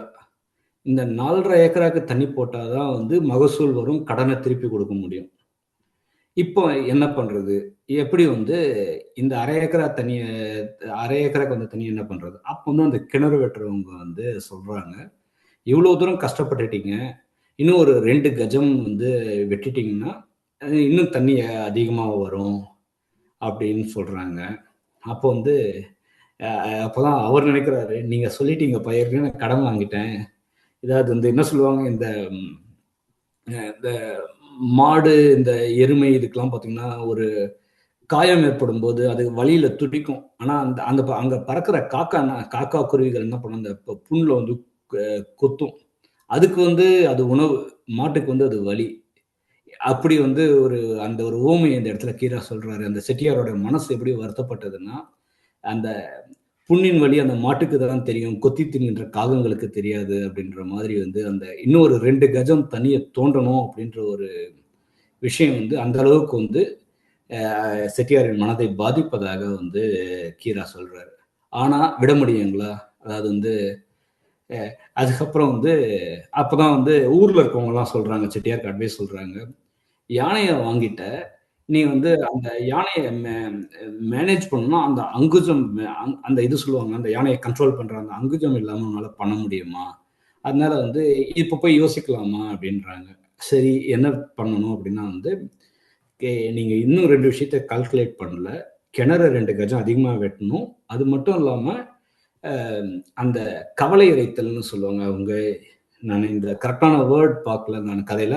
அதாவது வந்து எ கோவில்பட்டி பக்கத்துல வந்து அதுக்கு இன்னொரு பேர் இருக்கு. அது பேசிக்கலா என்னன்னா, மாடு பூட்டி ஒரு பாத்திரத்துல வந்து தண்ணீய எடுத்துட்டு வந்து மேல வாய்க்கால்ல ஊத்த வேண்டியது இருக்கும். அதுதான் வந்து அந்த கவலை இரைத்தல்ன்றுவாங்க. இல்ல ஏற்றம்ன்றது ஒண்ணு இருக்கு. இந்த கதையில வந்து அவங்க கவலைய தான் வந்து பயன்படுத்தப் போறாங்க. ஏன்னா மாடு வந்து தண்ணீய இறைச்சு வெளிய ஊத்தணும். அதனால வந்து ஒரு ஜோடி மாடு, அந்த கவலைய வந்து சொல்ற அந்த பெரிய குடம் மாதிரியான ஒரு உலோகம். அதுக்கு கீழ வந்து ஒரு ஃபிளாப் மாரி இருக்கும். அது வந்து லெதர்ல இருக்கும். இது எல்லாமே வாங்க வேண்டியது இருக்கு. பிளஸ் கிணறு வெட்டினா தான் வந்து உங்களுக்கு வந்து இந்த யூஸ் பண்ண முடியும். அதாவது அப்பதான் வந்து உங்களுக்கு வந்து மகசூல் கிடைக்கும். அப்பதான் வந்து நீங்க நீங்க நினைச்சத அச்சீவ் பண்ண முடியும்ன்ன உடனே, அப்ப வந்து எப்படி இவ்வளோ இதுக்கு எங்க காசுக்கு போறதுன்னு கேட்ட உடனே வந்து, அப்போ வந்து அந்த ஊர்ல இருக்க விவசாயிங்க சொல்றதா வந்து கீரா சொல்றாரு. "விவசாயம்னா உங்களுக்கு சும்மான்னு நினைச்சுட்டீங்களா?" அப்படின்ற ஒரு வார்த்தை வந்து ரொம்ப ஏன்னா வந்து நம்ம பார்க்குறோம். நெறைய பேர் வந்து விவசாயத்துல கோடீஸ்வரர் ஆயிடலாம் அப்படின்றதெல்லாம் வந்து, இது வந்து நம்ம 2025ல பேசிட்டு இருக்கோம். விவசாயம் பண்ணி பெரிய ஆள் ஆகலாம். இல்ல வந்து ஆடு, மாடு வாங்கி அத பண்ண வச்சு பெரிய ஆள் ஆயிடலாம்லாம் சொல்றோம். ஆனா, ஒரு சாதாரண எளிய மனிதன் ஒரு விவசாயம் பண்றது அதாவது வந்து விவசாயம் தெரியாம நிலம் கூட இருக்கு. அவனுக்கு சொந்த நிலம் இருந்தும், அவனால விவசாயம் பண்றது எவ்வளோ கஷ்டமா இருக்குதுன்றது இந்த இடத்துல வந்து மற்றொரு விவசாயி சொல்வதா கீரா சொல்றாரு. அந்த ஊர்ல இருக்கிற கிராமம் சொல்றாங்க, "என்ன செட்டியாரே, விவசாயம்னா சும்மா நினைச்சிட்டீங்களா? இதெல்லாம் இன்வெஸ்ட் பண்ணா தான் வரும். வெல்கம் டூ ஃபார்மிங்" அப்படின்னு சொல்றதா சொல்லிட்டு இந்த கதை வந்து தொடருது. அதுக்கப்புறம் வந்து இப்ப திருப்பி வந்து இதுக்கு எவ்வளோ ரூபாய் செலவாகுதுன்னா, ஒரு ரூ. 1000 தேவைப்படுது. இப்ப இந்த ஃபர்தர் எக்ஸ்டென்ஷன் அவர் பண்ற இந்த கிணறு வெட்டுற ப்ராஜெக்ட்டுக்கு. அந்த ரூ. 1000க்காக திருப்பி அ நாயக்கர பார்க்கறதுக்காக வந்து அப்பாவு செட்டியார் போறாரு. இந்த டைம் வந்து மொத டைம் வந்து "வாங்க மருமா புல்லா" அப்படிலாம் கூப்பிட்டாரு இல்லைங்களா? இந்த டைம் வந்து கொஞ்சம் வந்து இதுவா "என்ன வேணும்?" அப்படின்ற மாரி கேட்கறாரு. இந்த மாரி வந்து "எனக்கு ஒரு ரூ. 1000 வேணும்" அப்படின்னு சொல்றாரு. அப்போ வந்து டைம் என்ன சொன்னாருன்னா, ரூ. 500 கேட்டவுடனே உடனே வாங்கிட்டு போங்கன்னு சொன்ன நாயக்கர், இந்த டைம் வந்து என்ன சொல்றாருன்னா வந்து, ரூ. 1000 எப்படிப்பா உன்னால கடன் அதாவது வந்து உன்னால எப்படி திருப்பி குடுக்க முடியும்? ஏற்கனவே நீ ரூ. 500 வாங்கிட்டு போயிருக்க. அதுக்கான வட்டி இருக்கு. இப்ப ரூ. 1000 இந்த ரூ. 1000க்கான வட்டிய நீ எப்படி குடுக்க முடியும்? What is your capability to return அப்படின்னு கேட்கிறாரு. என்ன சொல்றாருன்னா, ஒரு ஏக்கரா வந்து இந்த 200 ஒரு எக்ஸாம்பிள் ஒரு நம்பர் 200 வச்சுக்கோங்க. ஒரு ஏக்கரா ரூ. 200ன்னு பார்த்தா 4 ஏக்கர் 800 பிளஸ் உன்னுடைய நிலத்தோட வேல்யூவே வந்து நீ பண்ண போற இந்த ப்ராஜெக்ட்டுக்கு வராது. நாங்க எத நம்பி உனக்கு குடுக்கறது? அப்படின்ற ஒரு பாயிண்ட் வந்து வைக்கிறாரு. ஆனா வந்து இவருக்கு வந்து பாதியில நிக்கிறாரு. அதாவது ஒரு பாதி கிணறு தாண்டணும்னு சொன்னா, இவர் பாதி கிணற வெட்டிட்டு நிக்கிறாரு அப்பாவு செட்டியாரோட நிலைமை. இப்போ வந்து அது என்ன யோசிக்கிறாரு, வேற வழி இல்ல அப்படின்றதுனால, நான் கண்டிப்பா உங்களுக்கு மகசூல் வந்தவுடனே குடுத்துடுறேன். கண்டிப்பா வந்து நல்ல தண்ணி வந்திருக்கு. எனக்கு நம்பிக்கை இருக்கு. இன்னொரு வெட்டுனேன்னா தண்ணி வந்துரும். வர மகசூல்ல கிடைக்க முடியுன்றாரு. இப்போ வந்து அந்த வட்டிக்கு பணம் குடுக்குற நாயக்கர் சொல்றாரு, "சரி நான் தரேன். ஆனா வந்து நிலம், வீடு, கடை இது எல்லாமே நீ எனக்கு அடமானமா வச்சா தான் வந்து எனக்கு நான் வந்து உனக்கு கடன் தருவேன்" அப்படின்றாரு. இந்த அகைன் வந்து சில விஷயங்கள நான் நேரடியா பார்த்துருக்கேன் லைஃப்ல. இந்த கதையில அது பதிவாயிருக்கு. அதாவது என்னன்னா, இந்த மாரி ஒரு கடன் வாங்கும்போது, அதாவது ஒரு கடன் அமௌண்ட் ஆகும்போது, அந்த வாங்குறவர் மட்டும் கையெழுத்து போட மாட்டாரு. அவங்களுடைய மனைவி, பெற்றோர்கள், சகோதரர்கள், அதுக்கப்புறம் வந்து ஈவன் வீட்ல இருக்க குழந்தைங்கன்னா ஒரு 15 வயசு குழந்தைங்க கூட வந்து கையெழுத்து போடணும் அப்படின்றது வந்து அந்த கடன் குடுக்குறவங்க வந்து ஏன்னா வந்து பேங்க்ரப்சி அப்போ இவங்க நம்ம இங்க வந்து அதாவது வந்து இந்தியன் பேங்க்ரப்சி வந்து அந்த அதுலேருந்து அவாய்ட் பண்ணுறதுக்கு ஃபுல் சொத்து எடுக்கணும்னா வேற யாரும் வந்து இதில் வந்து சொந்த உரிமை கொண்டாடக்கூடாது. அதனால வந்து அந்த வட்டி கொடுக்குறவங்க வந்து they'll be வெரி ஸ்ட்ரிக்ட். அதை வந்து இந்த கதையில வந்து கீரா பதிவு பண்றாரு. அதாவது வந்து நீங்க எல்லாரையும் கூப்பிட்டு வாங்க, எல்லாரையும் கூப்பிட்டு வந்து கையெழுத்து போடுங்கன்னு சொல்றாரு. வேற வழி இல்லாம அப்போ செட்டியார் வந்து எல்லாரையும் கூப்பிட்டு வர்றாரு. அதாவது வந்து நரசிம்மன் செட்டியாரோட மனநிலையை பாருங்க. ஆரம்பிக்கும் போது என்ன சொன்னாரு, தம்பி நம்ம யார்கிட்டயும் போயிட்டு கடனே வாங்கினதில்ல. அதனால வந்து நம்ம இந்த கிணறு வெட்டணுமான்னு கேட்ட நரசிம்மன் செட்டியார் இப்பொழுது இந்த கிணறை வந்து இந்த கடன் 1000 ரூபாய் கடன் வாங்குறதுக்காக வந்து கைகள் நடுநடுங்க கையெழுத்து போடுறாரு அப்படின்றது வந்து கீரா சொல்றாரு.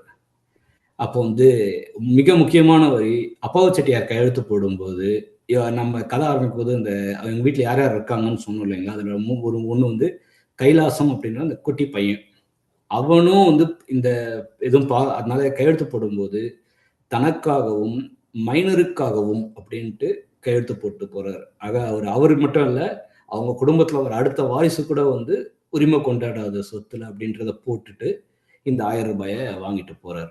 வாங்கிட்டு போயிட்டு எல்லாமே வாங்கிட்டு வராரு. எல்லாம் வாங்கிட்டு வந்துட்டு அதாவது வந்து ஒரு வகையா வந்து இப்பயும் வந்து தெர் இஸ் எ ஹோப். ஓகேங்களா? இப்போ வந்து எல்லா கிணறு வெட்டுறாரு, தண்ணி வந்துடுச்சு. காளைகள் காளைகள் வாங்கிட்டாரு. சேவல காளைகளை போய் பிடிச்சிட்டு வந்துடுறாரு. நல்லபடியா பயிர் வைக்கலான்ட்டு இப்போ வந்து பயிர் வந்து இவ்வளோ கடனை வாங்கி வட்டிக்கு கடனை வாங்கி விவசாயம் பண்ணணும். நீங்க வந்து போயிட்டு இப்போ நெல், வாழை அப்படி போட்டுட்டு இருந்தீங்கன்னா, நெல்லை யார் சாப்பிடுவான்? ஊர்ல இருக்கவன் தான் சாப்பிடுவான். வாழை மரமா வாழை இருக்க ஊர்ல இருக்கவன் தான் சாப்பிடுவான். இப்போ ஆக நீங்க வந்து என்ன சொல்றேன்னா வந்து, அந்த ஊர்ல இருக்கவனோட கேப்பபிலிட்டிக்கு நீங்க பொருள விளைவிச்சீங்கன்னா, உங்களோட ப்ராஃபிட் மார்ஜின் கம்மியா இருக்கும். அப்பதான் வந்து வி ஹேவ் டு ரிமெம்பர் நீங்க வந்து வயலும் வாழ்வுலாம் நம்ம கேட்டிருந்தோம்னா தெரிஞ்சிருக்கும். கவர்மெண்ட் வந்து கேஷ் கிராப்ஸ் அந்த மாதிரி வந்து நிறைய வந்து இன்ட்ரடியூஸ் பண்ணுவாங்க. பார்த்தீங்கன்னா வந்து ஒரு காலத்துல வந்து பருத்தி கேஷ் கிராப்பு, அதுக்கப்புறம் வந்து மிளகு, சோயாபீன்ஸ் இந்த மாதிரி பல விஷயங்கள் வந்து they are not traditional thing. அதாவது வந்து நெல்லே பார்த்தீங்கன்னா பொன்னி வேற, ஐஆர் 50, ஐஆர் 20 எல்லாம் வேற. ஏன்னா வந்து ஈல்டு டிஃப்ரெண்ட்டாக இருக்கும் உங்களுக்கு. அதாவது வந்து அந்த பூச்சி மருந்துகளை வந்து இது பண்றது. அதனால வந்து எந்த பயிரை போடுறீங்கன்ற எந்த நெல்லை போடுறீங்கன்றது விவசாயத்துல முக்கியம். எந்த கரும்பை போடுறீங்க இவர் வந்து இவ்வளோ கடன் வாங்கியிருக்காரு. ஹைலி லிவரேஜ் இன்வெஸ்ட்மெண்ட் அப்படி இருக்கும்போது வந்து அதிகமான வருமானம் எதுல வரும் அதான் போடணும். அதுக்காக இவர் வந்து விஷயம் தெரிஞ்சவர் அப்பா வச்சுட்டார். அதனால வந்து அவர் என்ன பண்றாரு, மிளகு செடி போடலாம் அப்படின்றது அவருடைய எண்ணம். தென் வந்து அவர் வந்து போயிட்டு ஒரு அதாவது இப்போ என்னன்னா இவர் இன்னொன்று வந்து இவர் குடும்பம் வந்து செட்டியார் குடும்பம் வந்து விவசாயத்தில் அனுபவம் இல்லாதவங்க.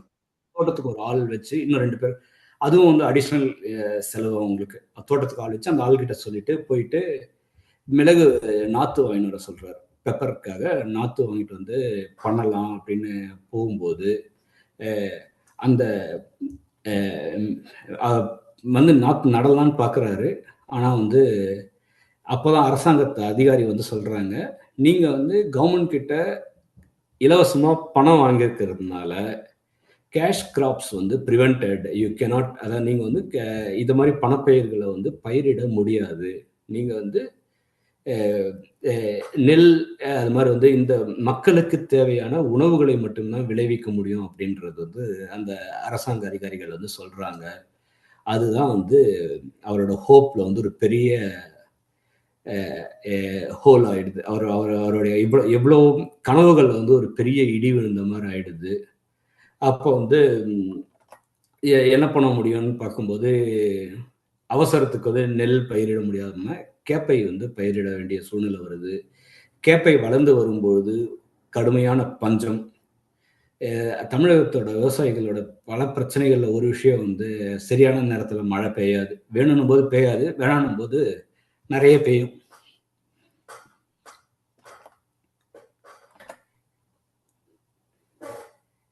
அது வந்து சாரி கொஞ்சம் உணர்ச்சிப்பட்டேன்.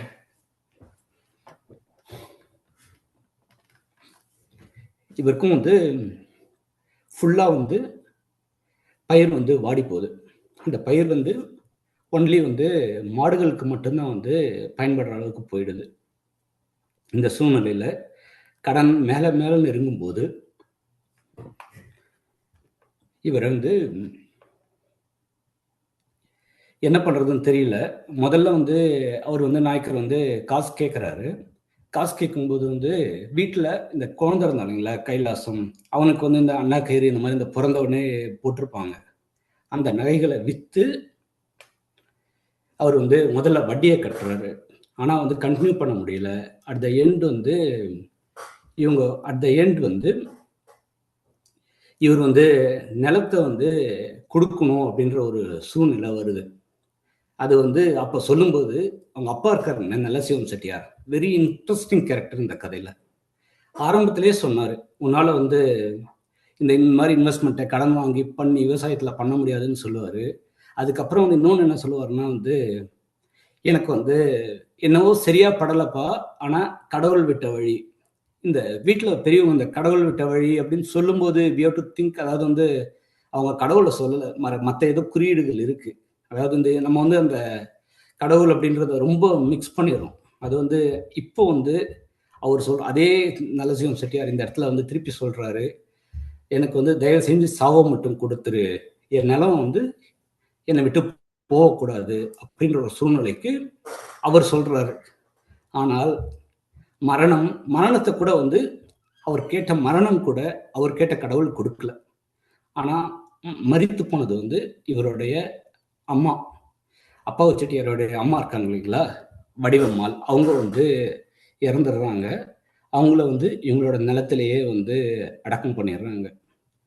இது அவர் வந்து ரொம்ப ஒடிஞ்சு அழுகுறாரு. ஏதாவது அப்பா செட்டியார் வந்து அம்மா இறந்துட்டாங்க, நிலம் கைவிட்டு போகிற சூழ்நிலை இருக்கும்போது அப்போ வந்து சரி வேற வழி இல்லை அப்படின்ட்டு வந்து நிலத்தை கடையை எல்லாமே வந்து வந்து அப்போ அந்த நாயக்கர்கிட்ட வந்து எழுதி கொடுத்துட்டு நம்ம வந்து இது வந்து நிறைய மற்ற இலக்கியங்கள்லையும் படிச்சிருக்கேன் நான். இந்த பர்டிகுலர் இந்த பஞ்சம் நிலவும் போது ஆந்திரால இருந்து நிறைய பேர் வந்து தமிழகத்துக்கு வந்ததாகவும், இது மாதிரி தமிழகத்துல வந்து பஞ்சம் நிலவும் போது தமிழ்நாட்டில இருந்து வடக்கு நோக்கியும் போனதாகவும் வந்து நிறைய இருக்கு. அதாவது வந்து நீங்க ஹிஸ்டரியா படிச்சாலும் தெரியும், கதைகள்லையும் நம்ம பார்த்துருப்போம். ஆனா வந்து இந்த கதையில இவர் இந்த அப்பாவு செட்டியார் வந்து இந்த கோவில்பட்டி பக்கத்துல இருக்க கிராமத்துல இருந்து வடக்கு நோக்கி போகிறதாக, அது வந்து நார்த்தில் போயிட்டு எங்கேயா போய் பொழைச்சிக்கலாம் அப்படின்றது. ஆக சென்னை பார்த்தீங்கன்னா வந்து நீங்கள் சில கதைகளில் பார்த்துருப்பீங்க, சென்னையில் இருக்கிற பாப்புலேஷன் வந்து எல்லாருமே இது மாதிரி வறுமையில் பாதிக்கப்பட்டு மேலே வந்து குடியேறின நிறைய பேர் தான் வந்து சென்னையில் வந்து பல்வேறு காரணங்களால் ஒடுக்கப்பட்டவங்க நிறைந்தது தான் சென்னை. வெள்ளைக்காரன் கிட்ட வந்து ஏதாவது வேலை செஞ்சு பொழைச்சிக்கலான்னு வந்தவங்க. அந்த மாதிரி வந்து இந்த கதையில் இந்த முக்கியமான கேரக்டரான அப்பாவு செட்டியார் என்ன பண்ணுறாருன்னா, வடக்கு நோக்கி புறப்பட்டு போகிறாரு. அப்போ வந்து ட்ரெயினில் போகிறாங்க. ட்ரெயினில் போகும்போது ஒரு வெரி இம்பார்ட்டன்ட் திங் வந்து நடக்குது. என்னன்னா வந்து அப்போ வந்து ட்ரெயினில் வந்து ஒரு சில இளைஞர்கள் வந்து ஒரு பேப்பர் படிச்சுட்டு இருக்காங்க. அந்த பேப்பரில் வந்து என்ன வாசிக்கிறாருன்னா வந்து, கிணம் வெட்ட சர்க்காரால் இனாமாக வழங்கப்படும் திட்டத்தை இன்னும் கொஞ்ச நாளைக்கு வந்து கவர்மெண்ட் எக்ஸ்டெண்ட் பண்ணியிருக்கு. அது வந்து 400 ரூபாயில இருந்து 500 ரூபாயா எக்ஸ்டெண்ட் பண்ணியிருக்காங்க அப்படின்ற ஒரு நியூஸ் படிக்கிறாங்க. அந்த இந்த ட்ரெயினில் வந்து உட்காந்துட்டு இருக்க அப்பாவு செட்டியாருக்கு பயங்கர கோவம் வந்துடுது. இந்த நியூஸ் இன்னொருத்தன் படிக்கிறத கேட்ட உடனே போயிட்டு அந்த நியூஸ் பேப்பரை வாங்கி கீழ்ச்சி போட்டுடுறாரு. எல்லாரும் வந்து பார்க்குறாங்க, என்னடா இது இப்படி ஒரு ஆள் வந்து கவர்மெண்ட் கொடுக்குற ஸ்கீமை பார்த்து கீழ்ச்சி போடுறாரு அப்படின்ட்டு. ஆனால் வந்து இது யாருக்கும் புரியல, இவருக்கு மட்டும் இதை வந்து தன் பையன் பண்ண வேலையை பார்த்து அந்த அப்பாவு செட்டியாருடைய தந்தையான நல்லசிவம் செட்டியார் ஒரு கோணலான புன்னகை செய்தார் அப்படின்னு கதை முடியுது. இதுல மாயமான் யார் அப்படின்றதும் ஒரு கேள்வி இல்லைங்களா? இந்த கதை வந்து மாயமான் இதுல வந்து ஒரு விவசாயியோட வாழ்க்கை, அதாவது வந்து ஒரு விவசாயம் செய்ய முயற்சி பண்றவனுடைய போராட்டம் வந்து பதிவாயிருக்கு. இதுல மாயமான் யார் அப்படின்றது வந்து நமக்கான கேள்வி. நீங்க நான் என்னுடைய ஒரு சில கருத்துக்கள் இருக்கு. மற்றவங்க பேசட்டும். ஏன்னா வந்து ஐ திங்க் இன்னும் 10 மினிட்ஸ் தான் இருக்கு. நம்ம மற்றவங்களோட நேரத்தையும் மதிக்கணும். நான் வந்து மற்றவங்களுடைய கருத்துக்கள் சொல்லட்டும். முடிக்கும்போது நான் ஒரு 2, 3 விஷயங்களை மட்டும் நான் சொல்றேங்க. கனிமொழி, நீங்க பேசுங்க கனிமொழி. நன்றி, நன்றி தோழர். எப்போதுமே வந்து நீங்க இலக்கியத்தை ரொம்ப ஆழமா வாசிக்கக்கூடியவரு. இந்த கதையோட நீங்க ஒன்றி இருக்கிறீங்க. அது உங்களுடைய உழவு பின்னணியிலிருந்து நீங்க வர்றது ஒரு காரணமா இருக்கலாமான்னு எனக்கு தெரியல. நீங்க கதையோட சொல்லும் பொழுது உணர்ச்சி வசப்பட்டது. இப்ப என்ன மாதிரி ஆட்கள்லாம் ஒரு 2, 3 தலைமுறைக்கு முன்னாடியே விவசாயத்தை விட்டு வெளியில வந்ததுனால, கதை எனக்கு புரியுது. ஆனா, அந்த அளவுக்கு நீங்க ஒன்றி படிச்சா மாதிரி, அந்த உணர்வு பூர்வமா நீங்க சொல்லும்பொழுது சில இடத்துல வந்து எனக்கு, ஓ! இததான் வந்து அந்த கதையில சொல்லியிருக்காங்க. ஏன்னா ரொம்ப வேகமா ஒரு மேம்போக்கமா கதை படிப்போம். ரொம்ப ஆழமா அந்த குறியீடுகளை எடுத்து, அந்த 58 அப்படின்றது யார் ஆட்சியில இருந்தா? அன்னைக்கு காங்கிரஸ் இருந்தாங்க. காமராசர் வந்து முதலமைச்சரா இருக்கிறாரு. இன்னைக்கு 2026ல அம் நெறைய அரசியல் போக்குகள் மாற்றம் தமிழ்நாட்டுல நிகழ்ந்திருக்கு. இந்த கதை வந்து நெறைய சொ விவாதத்திற்குரிய ஒரு கதை. நெறைய அரசியல் விவாதத்தையும் பேச வைக்கக்கூடிய ஒரு கதை. அப்படிதான் நான் பார்க்கிறேன். வெறும் அது கண்டிப்பா. கதையா நம்ம கடந்துற முடியாது. நீங்க சொன்ன மாதிரி தோழர்கள் யாருக்காவது கருத்துக்கள் இருந்தா, அவங்களும் சொல்லட்டும். நம்ம தொடர்ந்து உரையாடுவோம். தோழர்கள் வேற யாருக்காவது கருத்துக்கள் இருக்குங்களா? நீங்க அன்மியூட் பண்ணிட்டு பேசலாம். தோழர் வினோதினி இணைஞ்சிருக்கிறாங்க. ஆம், வணக்கம் எனக்கு தோழர். வணக்கம்ங்க. ஆம், என்ன சொல்றது, ரொம்ப ஆழமான ஒரு கதை. நமக்கு தான் ஒரு செடி வளர்க்கும் போது நம்ம நம்ம விவசாயியா இருக்கணும்னு அவசியம் இல்ல. பட் சாதாரண ஒரு செடி நம்ம வீட்டு பின்னாடி தோட்டத்திலேயே நம்ம ஒரு செடி வளர்க்குறோம். அதுல காய்க்கலன்னா நமக்கு எவ்வளவு மனசு வருத்தப்படும். ஆம், அதுவும் ஒருத்தர் வந்து கடன் வாங்கி அத கஷ்டப்பட்டு கட்டும்போது அவங்க அப்பா வந்து வேண்டான்னு சொல்லியும் அவர் வந்து இல்ல இல்ல செய்ய போறேன்னு சொல்லும்போது அத அத பண்ணும்போது பண்ணி முடிச்சு அதோட கஷ்டத்தை அனுபவிக்கும் போது திருப்பி பேப்பர்ல இந்த மாதிரி ஒரு நியூஸ் வரும்போது யாரா இருந்தாலும் கோவம் வரத்தான் செய்யும். அவர் சைட்ல இருந்து பார்க்கும்போது ஆஹ் நியாயமா தான் பட்டுச்சு. ஏன்னா அவர் வந்து வேற ஏதோ ஒண்ணு யோசிச்சு நல்லதா நம்ம குடும்பத்துக்காக நல்லது பண்றோம்னு நினைச்சு எங்கேயோ போய் விடிஞ்சது வந்து ஆஹ் கஷ்டமா தான் இருந்துச்சு. பட் ஒருவேளை அவர் வந்து அதோட கான்சிக்வன்சஸ் அதோட ஃபுல் இது யோசிக்காம பண்ணிட்டாரோ, அந்த மாதிரி நிறைய பேர் அந்த நம்ம சொல்லுவோம் இல்லையா அகலக்கால் வைக்கிறதுன்ட்டு, அந்த மாதிரி யோசிக்காம அகலக்கால் வச்சுட்டாரோ அப்படின்ற அந்த தாட் ப்ராசஸும் எனக்கு இருந்துச்சு அதுல. நன்றி, நன்றி. உங்களுடைய கருத்துக்களை பகிர்ந்துக்கிட்டதுக்கு நன்றி. வேற யாருக்காவது கருத்துக்கள் இருக்குங்களா? தோழர் பிரசாத். வணக்கம். கமலபாரதி ரொம்ப நல்லா இருந்தது. நான் கமலபாரதி நண்பர், காலேஜ்ல கூட படிச்ச நண்பர். வணக்கம், நான் வணக்கம். பாதியில தான் சேர்ந்தேன், அதனால எனக்கு முதல் ஒரு 20 நிமிஷம் கவனிக்கல, 20-25 நிமிஷம். பட் ரொம்ப நல்லா இருந்தது. வெறும் கதையா இல்லாம அதை அந்த உணர்ச்சிகள்ல இன்டர்பிரேட் பண்ணி அவங்க சொல்ற சாதாரண ஒரு பதிலுக்கு, இப்போ கடவுள் விட்டு வழி அல்லது வந்து விவசாயம்னா ரொம்ப ஈஸியா, அந்த மாதிரி இதெல்லாம் நல்ல இன்டர்பிரிட்டேஷன் ரொம்ப நல்லா இருந்தது. ஸோ நான் புக்கு படிக்கிறேன் கமலபாரதி. ரொம்ப நன்றி. நான் ஷேர் பண்றேன் எனக்கு. இது ஒரு சின்ன கதை தான். இது வந்து என்ன, அது முழு புத்தகங்கள் நிறைய பேருக்கு நேரம் இருக்குமான்னு தெரியாதனால, இதெல்லாம் ஒரு 5 பக்கம் 6 பக்க கதைகள் தான். ஓகே, நான் வந்து வேகமா படிச்சிடலாம், எல்லாராலையும் படிக்க இப்போ முடியும். பசங்களுக்கே கொடுக்கலாம் இல்லையா? ஆமா, சின்ன கண்டிப்பா. பசங்க. ஆமா. இல்ல நீங்க அந்த பிடிஎஃப் வந்து நம்ம இணையத்திலேயே இருக்கு. கீராவுடைய இந்த மாயமான் இது கதை அது தொடக்கத்திலேயே வந்து 8 நிமிடம் படிப்பு அவ்வளவுதான் போட்டிருக்கோம். 8 நிமிஷத்துல ஓகே, இங்கே படிச்சிடலாம், அப்பதான் படிப்போம்னிட்டு. சரி, ஓகே. கமலபாரதி லிங்க் கமல் அனுப்புங்க. கமல் கேக்குதா? கேக்குது. வணக்கம் கமல். கேட்டா உன்னுடைய ரொம்ப நாளைக்கு வரும் உன்னுடைய அந்த கம்பீர குரல்ல, ஆனா ஒரு விவசாயம் சார்ந்த ஒரு கதையை கேட்கும்போது உண்மையிலேயே ரொம்ப நல்லா இருந்தது. கமல் எனக்கு வந்து ரொம்ப காலேஜ் டேஸ்லேயே அவன் வந்து என்ன சொல்றது, கஷ்டப்பட்டு வந்தவன், எதையும் உணர்வுபூர்வம் பார்ப்பாப்ல. அதுவே அவனோட வாழ்க்கைக்கு உண்மையிலே மேல கொண்டு போயிருக்குன்னா அதான் மெயின் காரணம். உணர்வுபூர்வமா எந்த ஒரு விஷயத்த செஞ்சாலும் அது நம்ம வாழ்க்கையை உயர்த்தும். அது கமலுக்கு அது ரொம்ப பொருந்தும். ஏன்னா அந்த கதையை படிக்கும் போதே அழுதுட்டாப்புல அவரு. அந்த அளவுக்கு அதை ஒன்றி படிச்சிருக்காரு. கமல் ரொம்ப நல்லா இருந்தது. ரொம்ப நல்ல சந்தோஷம், உண்மையிலேயே சந்தோஷம். நன்றி சந்திரன். நன்றி தோழர். தோழர் பிரசாத். வணக்கம் தோழர் கமலபாரதி, சிஸ்டர் வணக்கம். ஆக்சுவலா நான் வந்து முதன்முறையா இந்த நேற்று நண்பர் சந்திரன் தான் வந்து எங்க குரூப்ல ஷேர் பண்ணியிருந்தாரு. சரி, ஓகே, நான் வந்து அப்பயே வந்து ஒரு 7:30 மணிக்கு அலாரம் வச்சு இதை பண்ணிடுவோம், ஏன்னா நிறைய ஷெட்யூல் இருக்கிறதுனால. ஓகே, நம்மளுடைய நண்பர் வந்து காலேஜ் நம்பர் ரொம்ப நாளைக்கு அப்புறம் இந்த மாதிரி ஒரு தொடர்பு கிடைக்கிறது ஒரு நல்ல விஷயமா, ஒரு உணர்ச்சி பங்க ஒரு நல்ல ஒரு ஃபீலிங் இருந்தது. கரெக்டாக நான் ஒரு 7:20 பஞ்சுவாலிட்டி ஜாயின் பண்ணணும், மற்றவங்களுக்கு நேரம் இம்பார்ட்டன்ட்றதுனால அந்த ஒரு கருத்துல ஜாயின் பண்ணியிருந்தேன்.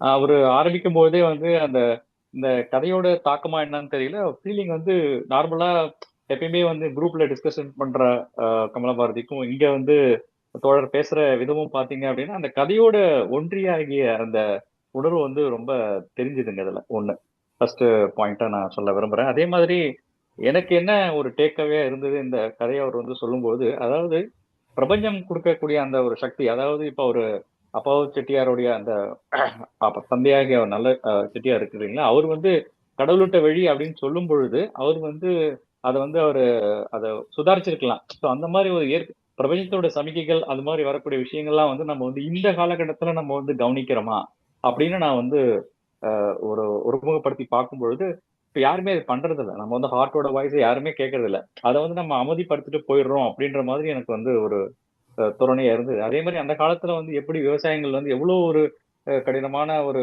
உழைப்பை போட்டு அதை கடனை வச்சு கவர்மெண்டோட போராடி இருக்கிறாங்க அப்படின்ற அந்த ஃபீலிங்கை வந்து ரொம்ப அருமையா வந்து அவர் வெளிப்படுத்தியிருந்தாருங்க. தோழர் கமலபாரதி வந்து அவர் நார்மலா வந்து அவர் குழந்தை எங்களுடைய காலேஜ் படிக்கும்போது தமிழ் இலக்கியங்கள்லாம் ரொம்ப ஒரு பெருமையா ரொம்ப நிறைய விஷயங்கள் அவர் வந்து பண்ணிட்டு இருந்தாரு.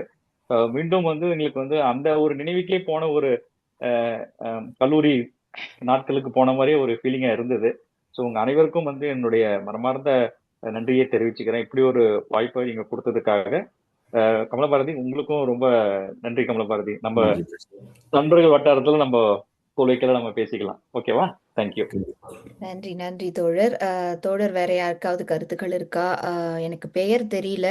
5185 அப்படின்னு எண் தொடங்குது.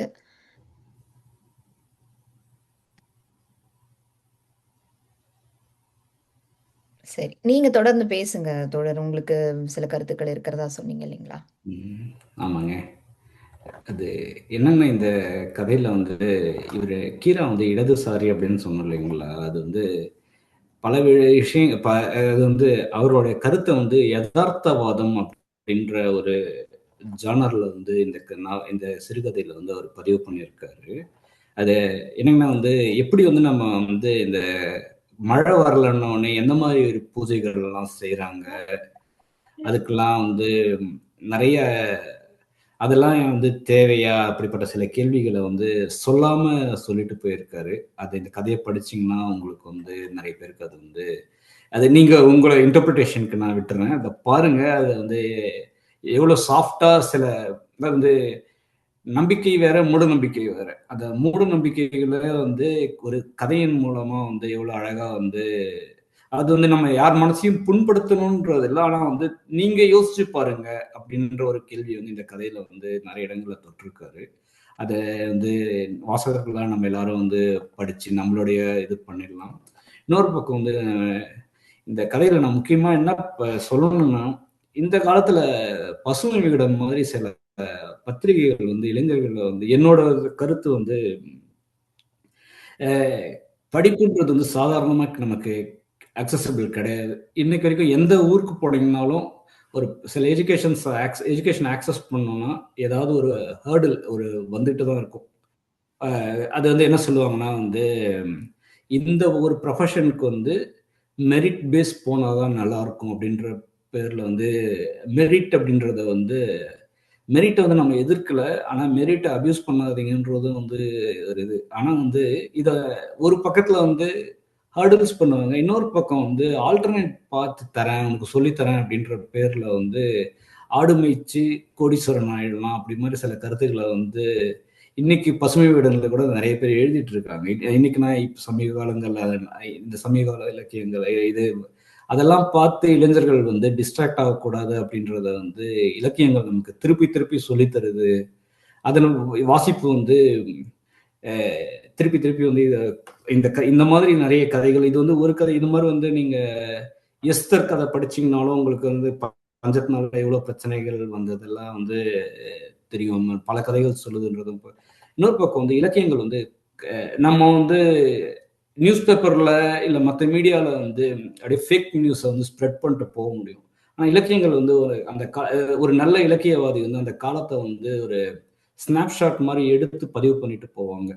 இந்த கதையில வந்து கீரா வந்து அந்த விஷயத்தை தான் வந்து, அதாவது வந்து ஊழல் இல்லாத ஒரு உலகத்தை கிரியேட் பண்ணிடலாம், ஊழல் இல்லாத அந்த காலங்கள் இருந்தது அப்படின்லாம் வந்து நம்ம வந்து ஒரு பேசுவோம். ஆனா இந்த கதையில வந்து அப்படி 1958ல 400 ரூபாய் கவர்மெண்ட் கொடுத்தாலும் 300 ரூபாய் தான் கைக்கு வரும்ன்றது வந்து சமூகத்தின் நிஜம் அப்படின்றது வந்து நமக்கு வந்து ஒரு புரிதலை வந்து இந்த கதையை ஏற்படுத்துது அப்படின்றதும் வந்து இது எல்லாத்தோட மிக முக்கியமான விஷயம். இதுல வந்து கீரா வந்து இன்ஃப்ளூயன்ஸ் ஆகலை அப்படின்றது ஒன்று நம்ம தெரிஞ்சுக்கணும். ஏன்னா வந்து கீரா, நான் கதை ஆரம்பத்துல சொன்னேன், சிலர் ஜாயின் பண்ண, அவர் வந்து 7வது வரைக்கும் தான் படிச்சவர். ஒரு காலம் வந்து அவர் வந்து பெரிய படிப்புகள்லாம் படிச்சு அதனால இன்ஃப்ளூயன்ஸ் ஆகாதவர். அதுக்கப்புறம் வந்து விவசாயியா வாழ்ந்துட்டு இருந்தாரு. 35 வயசுல தான் அவர் கதையை எழுதினாரு. நான் இந்த மாயமான் முதல்ல இது வந்து மாயமான் நான் வந்து ஒரு தொகுப்புல இருந்து படித்தேன் இந்த கதையை. எனக்கு ரொம்ப பிடிச்சிருந்தது இந்த கதை. அதுக்கப்புறம் நான் திருப்பி மேல் வாசிப்பு பண்ணும்போது தெரிஞ்சுட்டது என்னன்னா, மாயமான் தான் வந்து அவர் முதலியா பதிப்புல வெளிவந்த கதை கீராக்கு. ஸோ இது வந்து அதுக்கப்புறம் அந்த கதைகள் வந்து இன்னும் வேற அளவுல வந்து கீரா எழுதியிருக்காரு. கதையிலேயே வந்து இத்தனை குறியீடுகள், இத்தனை விஷயம் பண்ணியிருக்காருன்னும் பொழுது வந்து அது அவருடைய ஒரு மிக அதாவது ஒரு உண்மையான கதையாக தான். ஃபர்ஸ்ட் டைம்ல வந்து நிறைய இன்ஃப்ளூயன்ஸ் ஆகாம அவருடைய சொந்த கருத்தை, அவருடைய சொந்த அனுபவத்தை தான் இந்த கதையில வந்து பகிர்ந்திருக்காரு. ஏன்னா இது முதல்ல சொல்லிட்டு நான் கதையை சொல்லியிருந்தேன்னா உங்களுக்கு கூட பயாசா இருக்குன்றதுனால இது கீராவோட முதல் கதை அப்படின்றத நான் ஆரம்பத்துல சொல்லல, இதை கடைசியில சொன்னேன். நன்றி. இல்ல கீராவினுடைய எழுத்துக்களை வந்து நான் தொடர்ந்து படிக்கலனாலும் சில கதைகள் வந்து படிச்சிருக்கோம். அவருடைய கதை சொல்லக்கூடிய அந்த விதம் அது வந்து கொஞ்சம் மற்ற எழுத்தாளர்களை விட கொஞ்சம் வேறுபட்டு இருக்கிற மாதிரி இருக்கும் இல்லைங்களா? குறிப்பா அவர் அந்த வட்டார சொல் பயன்படுத்துறதா இருக்கட்டும், அவங்க வீட்டுல பேசுற மொழியை கூட கொஞ்சம் சில இடங்கள்ல அவர் வந்து பேசும்பொழுது அது ரொம்ப இயல்பா போகும் அந்த கதை. நீங்க சொன்ன அந்த ஒரு விஷயம், அதனால அதாவது விவசாயத்துல வந்து கோடீஸ்வரன் ஆகலாம் அப்படின்னு சொல்லக்கூடிய இன்னைக்கு ஐடில வேலை பார்க்குறவங்க வந்து அதை இன்னும் நம்புறாங்களான்னு தெரியல. ஆனால் ஒரு 5-8 வருஷத்துக்கு முன்னாடி கூட நிறைய ஐடில வேலை பார்க்குறவர்கள் நாம போய் ஊர்ல விவசாயம் செஞ்சு நிலத்தை வச்சு பொழைச்சிக்கலாம் இந்த ஐடில வேலை பார்க்கறத விட. ஏன்னா ஒரு அதிகாரமே இல்லாம ரொம்ப வருஷமா இருந்த ஒரு சமூகம். நீங்க தமிழ் சமூகத்தை மட்டும் எடுத்துட்டீங்கன்னா பெரும்பான்மையானவருக்கு அதிகாரமே கிடையாது. சும்மா அந்த காட்டுல வேலை பார்க்கறது, விலங்குகளை மேய்க்கிறது, இதுதான் ஆடை மேய்க்கிறது, மாடை மேய்க்கிறது. அங்கிருந்து ஒரு அதிகாரத்தை நோக்கி ஒரு பணத்துக்கான அடுத்த கட்டத்துக்கு போகும் பொழுது எவ்வளவு ரொம்ப சுலபமா இதெல்லாம் தேவையில்லை, நீ மறுபடியும் வந்து ஆடு மேய்க்கலாம் மாடு மேய்க்கலான்னு ஒரு ஊடகத்தால அந்த கட்டமைக்க முடியுது. அதை இவங்க நம்புறாங்க அப்படின்றதே இங்க எவ்வளவு தொடர்ந்து உரையாடல் நடக்க வேண்டியது இருக்கு அப்படின்றத ரொம்ப வலியுறுத்தக்கூடிய ஒரு கதையா தான் பாக்குறேன்.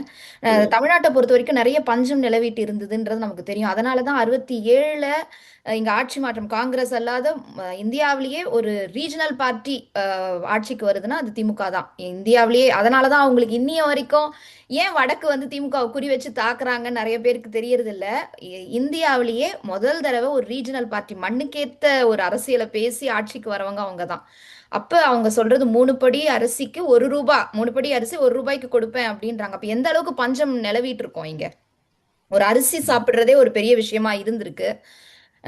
இப்ப நம்ம வளர்ந்து வரும்போதும் அரிசி சாப்பாடுன்றது ரேஷன் கடையில இருந்து பெரும்பான்மையான நாட்கள்ல வாங்கி நம்ம அது காலை சிற்றுண்டியா இருக்கலாம், இல்ல நம்ம இரவு நேர உணவா இருக்கலாம், ரேஷன் அரிசி தான் நம்ம சாப்பிட்டு பெரும்பாலானோர் வளர்ந்துருக்கோம். ஆனா இன்னைக்கு இருக்கிற அந்த தலைமுறை அதை பத்தின ஒரு கடந்த காலத்தை பத்தி ஒரு விழிப்புணர்வு ரொம்ப கம்ஃபர்டபுளா இருக்கிறதுனால நீங்க சொன்ன மாதிரி மக்களோட மக்களா கீரா இருந்தாரு. பள்ளி படிப்புன்றது அவருக்கு இல்லைனாலும் மக்களோட மக்களா இருந்தாரு. இன்னைக்கு நம்ம நல்லா படிச்சிருக்கோம். ஆனால் கெட்ட வாய்ப்பாக நம்ம வெறும் இன்ஸ்டாவில் மட்டுமே நம்ம அடுத்த தலைமுறை இருக்கிறாங்களோ, அதை தாண்டி அவங்க யோசிக்கிறது இல்லையோ, அல்காரிதம் பேஸ்டு கண்டென்ட் தான் இப்போ நமக்கு என்ன பிடிக்குதோ அதானே திரும்ப திரும்ப நமக்கு வருது, அதுக்குள்ளேயே நம்மளும் கூட சிக்கிட்டு இருக்கோமோ, ஒரு எக்கோ சேம்பர்ஸ்குள்ளே நிறைய பேர் இருக்கிறாங்களோ அப்படின்ற ஒரு நிறைய கேள்விகளை இந்த கதை முன்வைக்கிறதா நான் நினைக்கிறேன். இந்த கதையை வந்து பகிர்ந்துக்கிட்டதுக்கு ரொம்ப ரொம்ப நன்றி தோழர். நாம மீண்டும் மற்றொரு நிகழ்ச்சியில சந்திக்கலாம். நன்றி, வணக்கம். நன்றிங்க, வணக்கம், அனைவருக்கும் நன்றி.